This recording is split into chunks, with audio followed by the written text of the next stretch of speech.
अस्सलाम वालेकुम फ्रेंड्स, मेरा नाम है मोहम्मद आसिफ और आप देख रहे हो आसिफ टेक यूट्यूब चैनल। तो फ्रेंड्स, आज की वीडियो में मैं आपको बताने वाला हूँ बर्थ सर्टिफिकेट की वेरिफिकेशन जो है वो उसके लिए एप्लीकेशन किस तरह से लिखी जाती है। तो चलिए फ्रेंड्स, शुरू कर लेते हैं। उससे पहले आपसे रिक्वेस्ट है, अगर आपने आसिफ टेक चैनल को सब्सक्राइब नहीं किया तो रेड बटन को प्रेस करके सब्सक्राइब करना और बेल आइकन को प्रेस करना बिल्कुल मत भूलिएगा।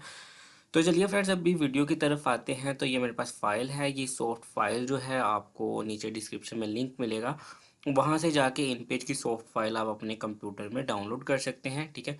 और उसमें जो है वो हल्की फुल्की एडिटिंग करके इसका जो है प्रिंट ले सकते हैं। तो चलिए मैं आपको बताता हूँ कि आपको एडिटिंग कैसे करनी है। तो सबसे पहले आपको फाइल डाउनलोड कर लेनी है, अपने सिस्टम में फाइल को ओपन करना है। उसके बाद तो यहाँ पे ले देखें, बाखिदमत जनाब सेक्रेटरी यूनियन कौंसलर अंगूरी ज़िला लाहौर, ठीक है। तो यहाँ पे आपका जो भी ज़िला है आपने वो लिखना है, ठीक है। यहाँ पे आपकी एप्लीकेशन जा रही है, ठीक है। उसके बाद यहाँ पे है दरख्वास्त बराए तस्दीक किए जाने पैदाइश सर्टिफिकेट वालिद साइल इशफाक अहमद, ठीक है। ये जिसके लिए आप एप्लीकेशन जमा करवा रहे हो वो, ठीक है, वो बंदे का हवाला यहाँ पे है। जनाब आला साइल हस्बे ज़ाइल अर्ज गुजार है, ठीक है। ये के साइल के वालिद मसमी अली रज़ा वल्द इशफाक अहमद वफ़ात पा गए हैं। ये के साइल के वालिद की पैदाइश मोरखा। यहाँ पे आपको डेट अपनी डालनी है पैदाइश की, ठीक है। जिस भी बंदे के लिए आप दे रहे हो उसकी डेट ऑफ बर्थ आपको डालनी है।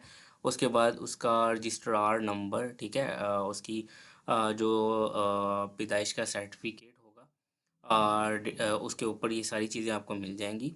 उसके बाद सफ़ा नंबर आपको डालना है, यूनियन कौंसिल अंगूरी ज़िला लाहौर जनाब की यूनियन कौंसिल से मोरखा डैश, ठीक है। जो आपकी डेट है वो आपने यहाँ पे डालनी है, को जारी है हुआ है जिसकी तस्दीक दरकार है, ठीक है। बस ये है। उसके बाद ये जो चीज़ है ये इसी तरह से आएगी, जनाब की नवाजिश होगी, ये भी अर्ज़े नीचे जो है वो बंदे का नाम आ जाएगा, ठीक है, जो एप्लीकेशन दे रहा है, ठीक है। उसका नाम आएगा, ठीक है, उसका एड्रेस आएगा, ठीक है, उसका शनाख्ती कार्ड नंबर आएगा और उसका मोबाइल। उसके बाद जो है आपकी एप्लीकेशन जो है बर्थ सर्टिफिकेट वेरिफिकेशन के लिए वो तैयार हो जाती है, ठीक है। तो चलिए फ्रेंड्स, यहाँ पे इस वीडियो को ख़त्म करते हैं। अगर आपको किसी चीज़ की समझ नहीं आई या आपका कोई सवाल है इसको लेके, तो आप नीचे डिस्क्रिप्शन में कमेंट्स बॉक्स में मुझसे पूछ सकते हैं। मैं आपके सवाल का जवाब ज़रूर दूंगा। तो चलिए फ्रेंड्स, यहाँ पे वीडियो ख़त्म करते हैं। वीडियो अच्छी लगे तो चैनल को सब्सक्राइब कर दीजिएगा, वीडियो को लाइक और शेयर करना बिल्कुल मत भूलिएगा। नेक्स्ट वीडियो मिलेंगे, तब तक के लिए अपना ख्याल रखिएगा। अल्लाह हाफिज़।